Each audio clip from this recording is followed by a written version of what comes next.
Tengan todos muy buenas tardes. Es un gusto saludarlos una vez más. Y es para mí todo un placer llevar hasta sus hogares lo que es el mensaje de la palabra de Dios. Tal vez les parezca extraño por qué yo lo hago, por qué yo enseño. No se lo pregunten, pregúntenselo a Dios. Lo importante es para mí llevar hasta sus hogares lo que es el mensaje del Evangelio. ¿Por qué razón? Porque estoy 100% convencido que así como yo necesité en alguna ocasión escuchar el mensaje del Evangelio de salvación, ustedes también necesitan escucharlo. Y bueno, personalmente hablando con algunos amigos, a veces les hablo de eso y pues dicen, se oye bonito, se oye bien, pero yo no estoy preparado primero para ir a una iglesia, segundo, para hacer las cosas bien delante de Dios. O sea, no creen de que pueden servirle a Dios en este momento. Mi pregunta es, ¿cuándo va a ser ese momento? ¿Cuándo será ese momento? ¿En qué momento o cuál será el momento correcto para servirle a Dios? Por esa razón, vengo hasta ustedes a través de este medio, de esta plataforma. Y bendito Dios, pues, que se me permite ir hasta sus hogares a través de esta plataforma. Dios los bendiga a todos ustedes que ven mis videos, que me dan like. Bendiciones. Pero más bendición será si ven todo el video, si lo escuchan. Y más bendición será si gracias a eso pues consigo que ustedes pongan su fe en Jesucristo como su único y suficiente Salvador personal. Creo que mejor que un like, mejor que una vista, va a ser eso. El hecho de que ustedes puedan poner su fe en Jesucristo como su único y suficiente Salvador personal, sin las obras. En el video anterior les expliqué la función de las obras y la función de la fe. Que si lo pesamos en una balanza, sabemos de que pesa más la fe por el sacrificio de Jesucristo en la cruz del Calvario que nuestras buenas obras. Porque nosotros como personas nada bueno tenemos. Dijo Jesucristo que el único bueno es el Padre que está en los cielos. Así que de ninguna forma nosotros tratemos de ganarnos la salvación por nuestras buenas obras, porque eso jamás de los jamases pasará. Dice Jesucristo de que la salvación es única y exclusivamente por fe en Él, como nuestro único y suficiente Salvador personal. Creer que su sacrificio fue lo único que tiene valor realmente para pagar todos y cada uno de nuestros pecados, pasados, presentes y futuros. ¿Que vamos a volver a pecar? Sí, normal.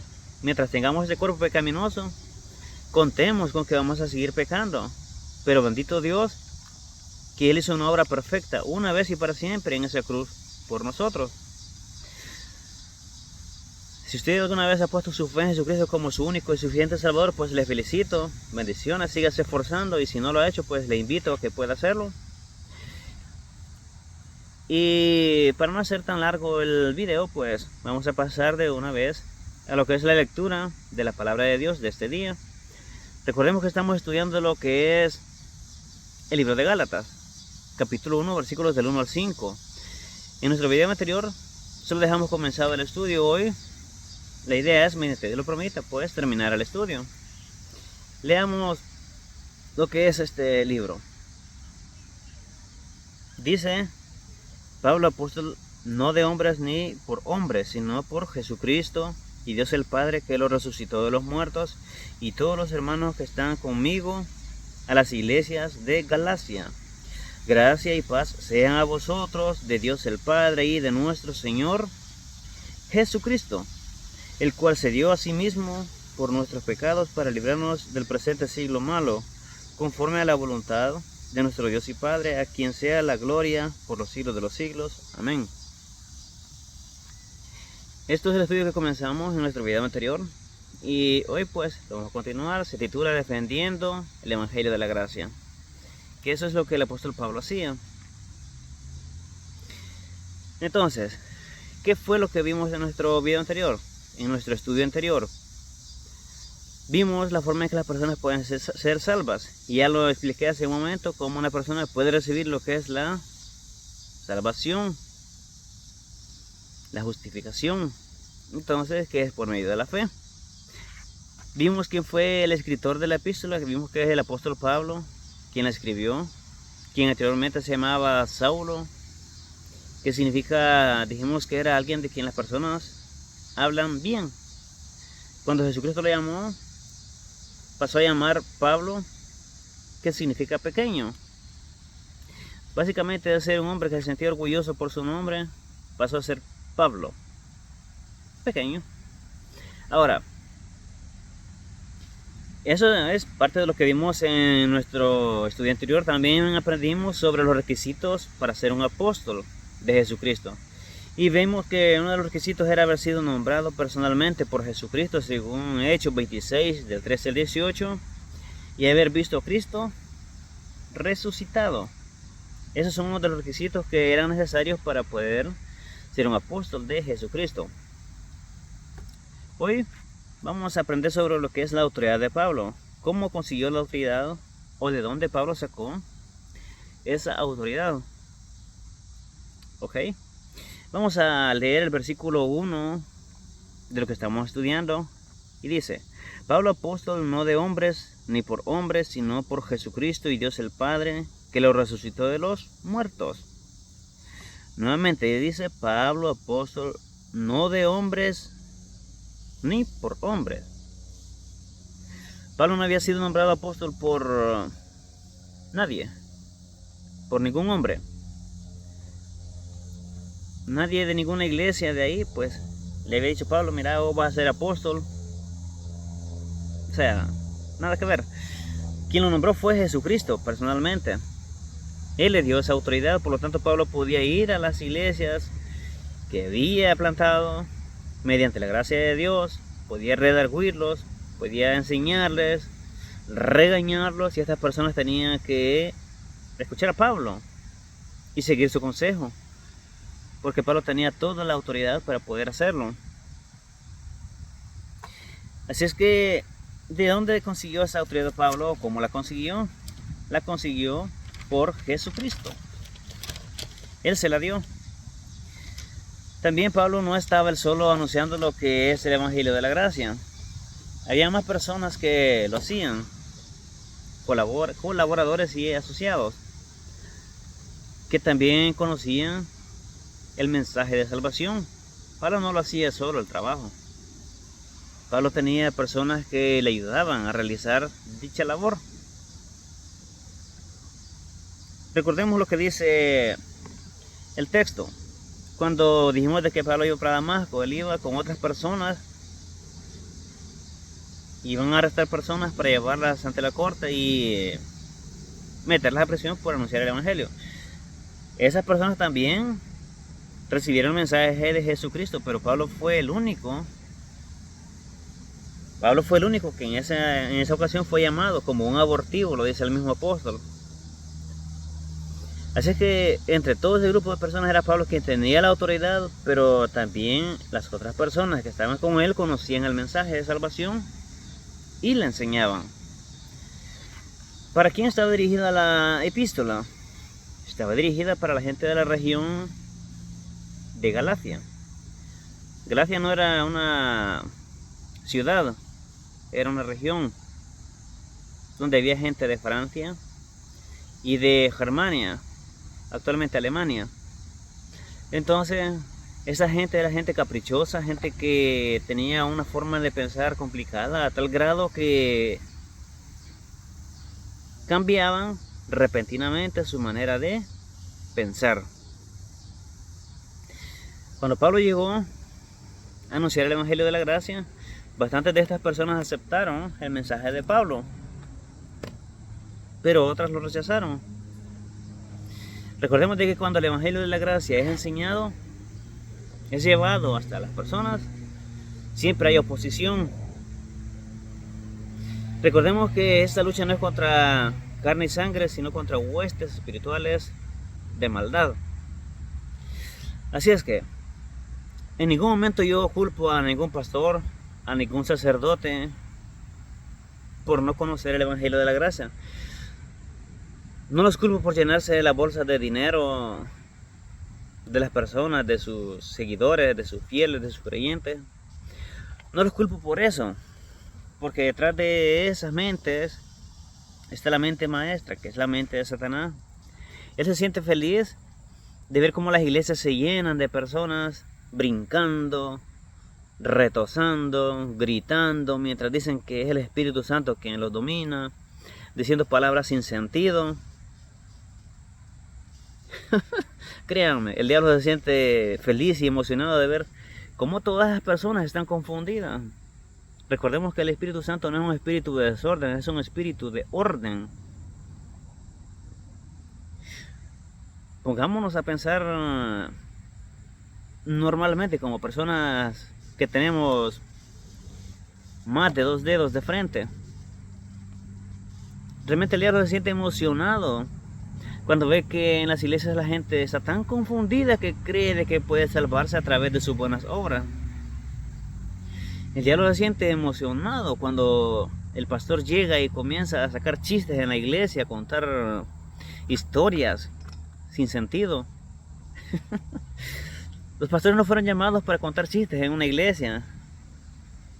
No fueron llamados para hacer teatro, para divertir a los hermanos. Los pastores fueron llamados para enseñar palabra de Dios, sana doctrina, para llevar a las personas a lo que es la salvación de sus almas. Pero no, los pastores actualmente lo que hacen es llenar una iglesia, contar chistes, historias,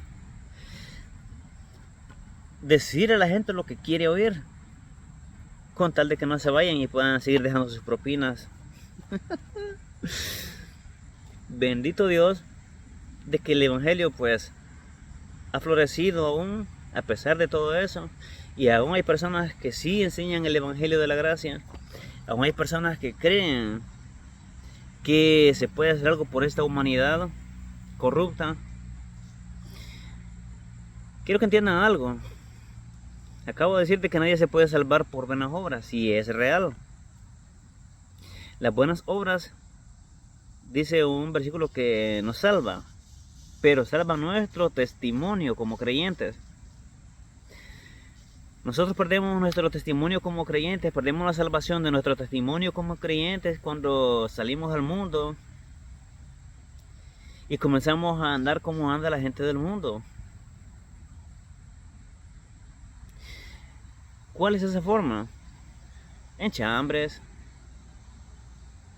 en fiestas, viendo novelitas, poniéndonos bolos, estando allá en la calle, fumando. Todo eso bota nuestro testimonio, nuestra credibilidad. Y es normal. Gracias a Dios que Él es el Dios de oportunidades. De lo contrario, pues, al igual que a mí, había otras personas que tampoco estarían anunciando lo que es el Evangelio, porque ya hubiesen sido destruidos. Bueno, ya hubiésemos sido destruidos por no guardar el testimonio adecuadamente. Pero bendito Dios, Él es un Dios de oportunidades. Y yo creo firmemente que aún se puede hacer algo por esta humanidad. Y creo firmemente que nosotros somos la generación que no veremos lo que es la muerte. Porque el tiempo del rapto se acerca y está sobre nuestras cabezas, y es evidente. Tal vez haya gente que va a alguna u otra iglesia que escucha esto de mi boca y a decir: este tipo está loco.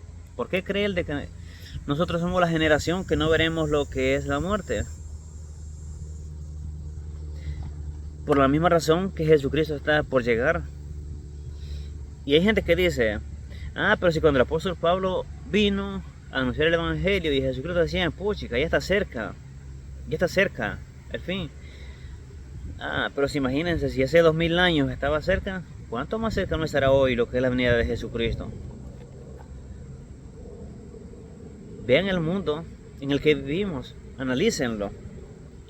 Vean las señales que hay en el cielo, en las diferentes naciones, Y piensen si mis palabras no tienen sentido cuando vean eso.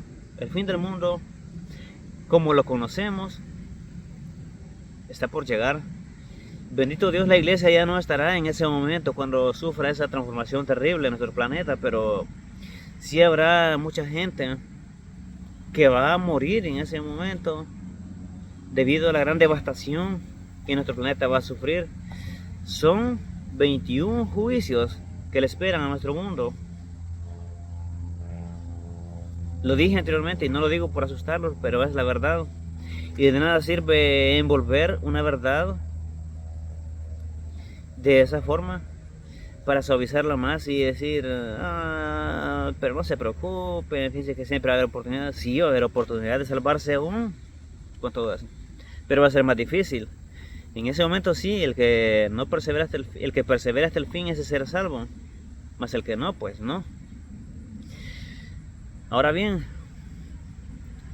Pablo tenía oposición a la hora de explicar el evangelio en esas iglesias, porque la gente vivía aferrada a lo que es el legalismo. Hoy aprenderemos dos contrastes. Aprenderemos lo que es la gracia y aprenderemos lo que es el legalismo. Ustedes han de decir, sí, pero yo soy salvo por gracia, correcto. Estamos en la era de la gracia, correcto. Pero ¿sabemos qué es la gracia realmente? ¿Entendemos lo que es la gracia?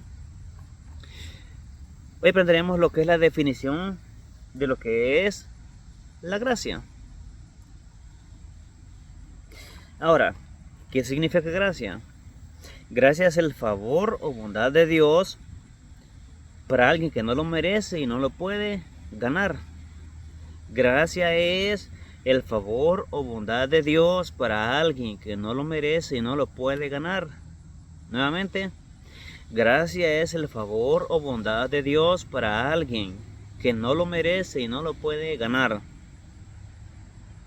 Esa es la gracia de Dios.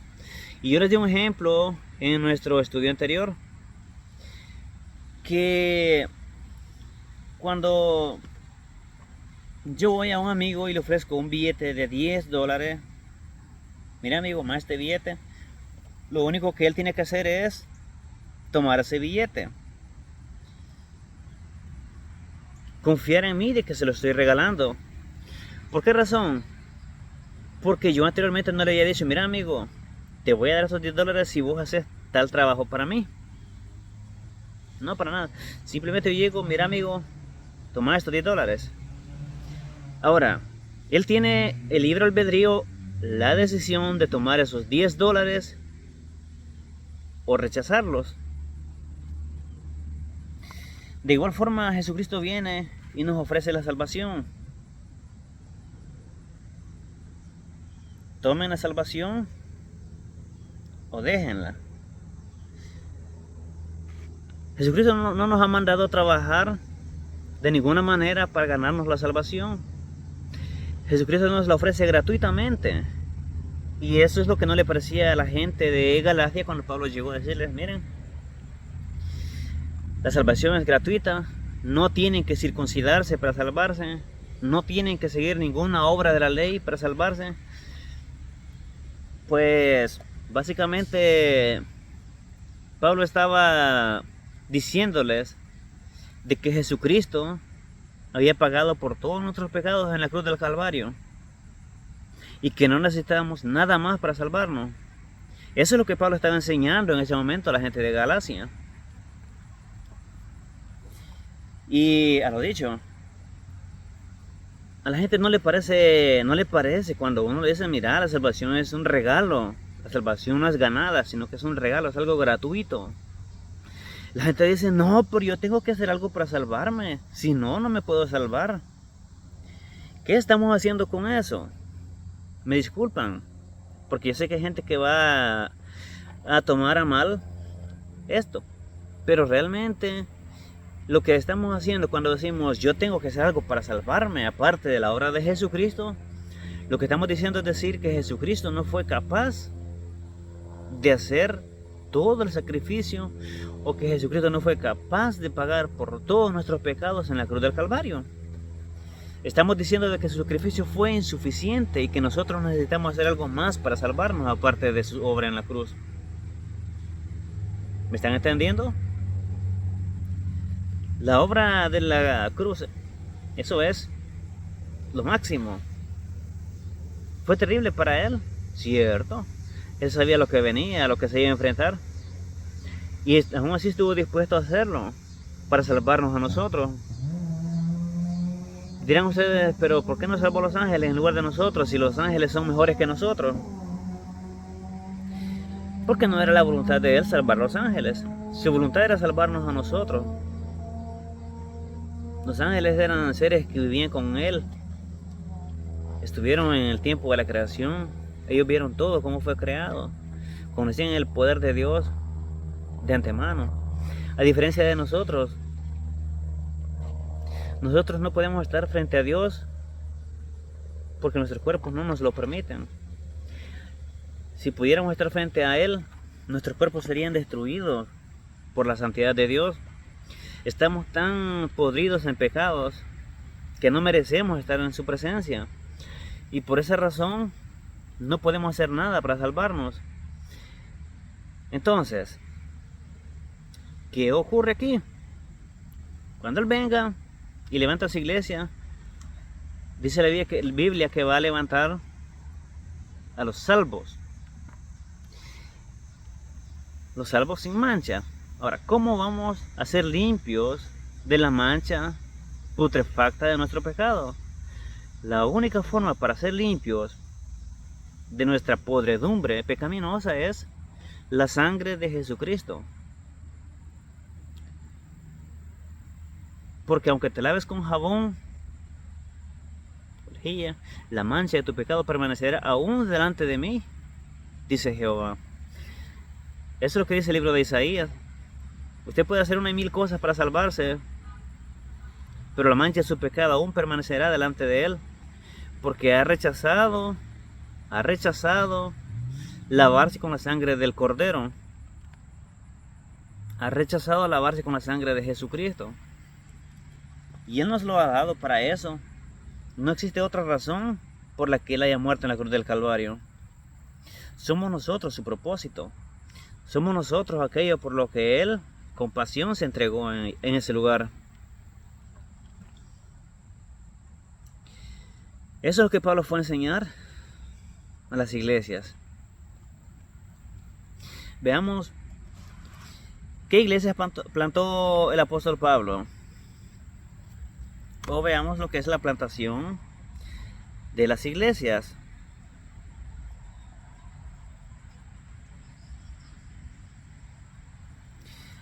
Vamos a ver en el libro de Hechos, capítulo 13, versículo 4.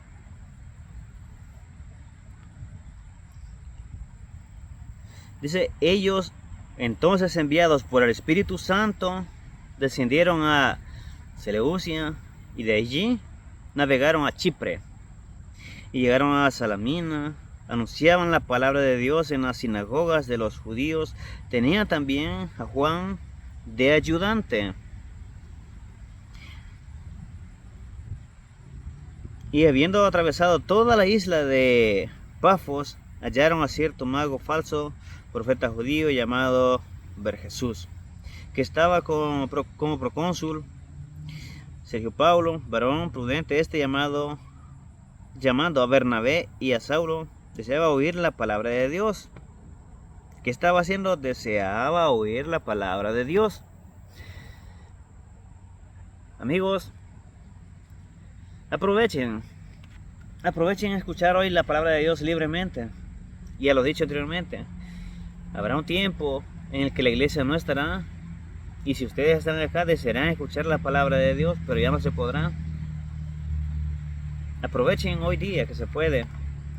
Bendito Dios que se puede, porque digamos, les voy a dar un ejemplo. ¿Qué pasaría si hoy viene el Señor Jesucristo, levanta a la iglesia? ¿Están ustedes preparados para su venida? ¿Están realmente ustedes preparados para cuando Él venga y decide levantar a su iglesia? ¿Entienden que si se quedan del rapto van a padecer un sufrimiento inhumano en esta tierra? ¿Entienden que el destino de la gente que no recibe a Jesucristo como su único y suficiente Salvador personal es el infierno? Quiero que entiendan algo. Seguir a Jesucristo es más fácil que pasar una eternidad en el infierno. Seguir a Jesucristo es más fácil que vivir luchando por algún día tal vez ganar la salvación. Si usted no ha puesto su fe en Jesucristo como su único y suficiente Salvador, pues le invito en esta tarde a que pueda hacerlo y pueda por fin tomar esa decisión tan importante en su vida, que es el regalo gratuito de la salvación. Es un regalo, no es algo que usted pueda ganarse. Nadie en la historia se la ha ganado. Todos y cada una de aquellas personas que han sido salvos lo han hecho gratuitamente. Usted puede estar yendo a una iglesia todos los días, pero eso no le asegura que cuando Jesucristo venga se lo va a llevar. Usted puede estar todos los días en una banca de la iglesia brincando, haciendo desorden, hablando supuestas lenguas. Puede ser el pastor de una iglesia, pero eso a usted no le asegura que en realidad cuando Jesucristo venga se lo va a llevar. Yo les invito a poner su fe en Jesucristo hoy como su único y suficiente Salvador y de esa forma cambiar el destino de sus vidas. Si nunca lo ha hecho, le invito a que lo haga en esta tarde. Y si desea hacerlo, pues ore conmigo en esta hora de la tarde. Y de verdad que va a ser la mejor decisión que en sus vidas podrán haber tomado. Les invito a orar conmigo. Señor Jesús, en esta hora de la tarde, te doy gracias por cuanto me has permitido, Señor, enseñar tu palabra. Y te doy gracias por aquellas personas que lo han escuchado, Señor. Y si hay alguien ahí, pues, que desee recibir a Jesucristo como su único y suficiente Salvador, Señor, yo te pido fielmente que seas tú, Señor, abriendo su corazón y su mente para que pueda recibirte como su único y suficiente Salvador personal de su vida. Padre, bendice a todos aquellos que me escuchan y me ven, Señor. En el nombre del Señor Jesucristo te lo pido, con acciones de gracias por todo. Amén. Muy bien. Les doy gracias. Si han terminado de ver este estudio, les doy gracias y pues de antemano les doy gracias también por escuchar a Jesucristo, no escucharme a mí, por escuchar la invitación de Jesucristo. Dios los bendiga.